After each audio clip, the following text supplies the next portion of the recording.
Hello, lovely people. This is Alan Parry, the author of How to Remove Trauma Response. And I just want to do a little video about how to remove trauma response. What the brain basically needs, that the neuroscience has told us, is that we need to activate the old trauma response, and then we mismatch it. So these kind of things are happening like a boom, basically. So almost simultaneously, we'll activate the old that is causing the problem, and then we will try to mismatch that, create a mismatch experience is a good way. That kind of disconfirms the old prediction, and so generates a prediction error that opens the brain pathway that is holding that trauma response, and then makes it possible through repetition of that to overwrite the old trauma. So it just isn't there anymore. The response isn't there. People still remember what happened, but the response to distress is gone. Now, over in the Trauma Removal Club, which is the place where I coach other therapists and coaches like yourself on how to do this, this is a topic that's kind of come up this month in terms of what kind of things do we use in order to mismatch. It's the topic of our current deep dive training, and it came up in our live Q&A session as well. And so there are a whole plethora of different things that I have provided there as options in order to create mismatch experiences that then remove the trauma. But in this video, I just want to focus very briefly on one of those. And one of those that I particularly like is the mismatch of meeting needs. And so whenever there's a psychological injury, if you like, it's often that you were either getting too much of something that you didn't want, or not enough of something that you did. And in both of those occasions, there are needs that went unmet, needs that are probably still feeling unmet to this day. And so one of the really straightforward ways that we can create a mismatch experience, often doing this through an imaginal reenactment, is we get the unmet needs and we meet them through that imaginal reenactment. We create an imaginal reenactment, which is essentially meeting those unmet needs. And so that's a classic mismatch, that my needs were unmet and now they're being met in this imaginal reenactment. Now, it might seem strange to meet needs imaginally, but the really helpful thing for us as therapists and coaches is that the nervous system responds to the imagination in pretty much the same way as it responds to the outside world. This is why, for instance, we'll wake up from a nightmare where there's only been our imagination, and yet we're having these autonomic nervous system responses like our heart is beating, we're in a sweat, and that's only because of imagination. So we can reimagine a situation in such a way that those unmet needs are actually met. And this can provide the mismatch necessary to allow the brain pathway to open, and then in repeating that reenactment, the overwrite can occur.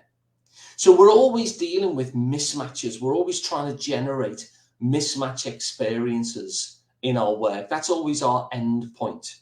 And in the book, How to Remove Trauma Response, in fact, the protocol, the imaginal protocol that fills, I'd say probably the back half of the book, is all about meeting needs. Now, of course, there are many ways that you can do it. This is not the only way of doing it. As long as you're activating and following it with a mismatch, then you're giving the brain what it needs to open up that neural pathway, and so give it the opportunity to overwrite that trauma response. But nonetheless, the focus of the protocol that's in the book is very explicitly about meeting unmet needs. And so from the many, many different ways that we can create mismatch experiences, the question is, well, what is it that we mismatch and how do we mismatch it? That juxtaposition between needs that are unmet and needs that become met is a really good one of many of those options.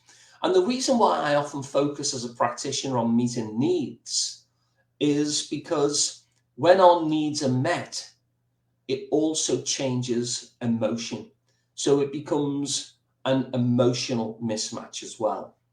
So have a think about any time in life, for instance, where the feelings that you've been feeling, the emotions that you've been feeling have felt difficult emotions, and compare those with the times where the emotions that you've been feeling have been more joyful, happy, content.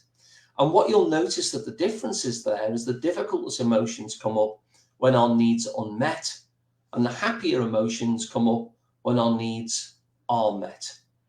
And so in these moments where we imaginally reenact a situation where our needs are unmet so that they become met, then you've got this juxtaposition, you've got this expectation from the old scene that these needs will remain unmet, and then bang, prediction error. Imaginally, through this reenactment, the needs become met. And so you're not just getting an unmet needs versus met needs mismatch, you're also getting an emotional mismatch between the emotions that come up when your needs are not being met, and so it feels difficult, to these new emotions that are coming up instead. And that provides a further layer to the prediction error that goes on.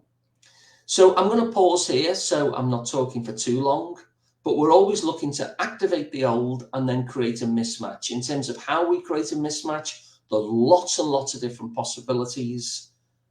But today, what I've been talking about is the mismatch that comes from meeting unmet needs, from going from an unmet need to a met need, albeit imaginally, but your nervous system doesn't much know the difference.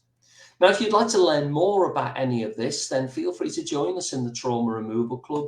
It's really, really affordable. It's just $6.99 a month. And our current deep dive is all about mismatches and the kind of range of mismatches that we can apply in the therapy room to create trauma removal. And of course, like I say, it came up in our live Q&A, the recording, which is currently available as well. So I hope that's been useful, that one of the key mismatches that we can aim for is to notice an unmet need and ensure, even imaginally, that it becomes met. And then that creates an emotional mismatch as well, which is very, very powerful. So I hope that's useful. Thanks for listening, and I'll see you soon. Any questions, just pop them below and I'll answer them. Take care.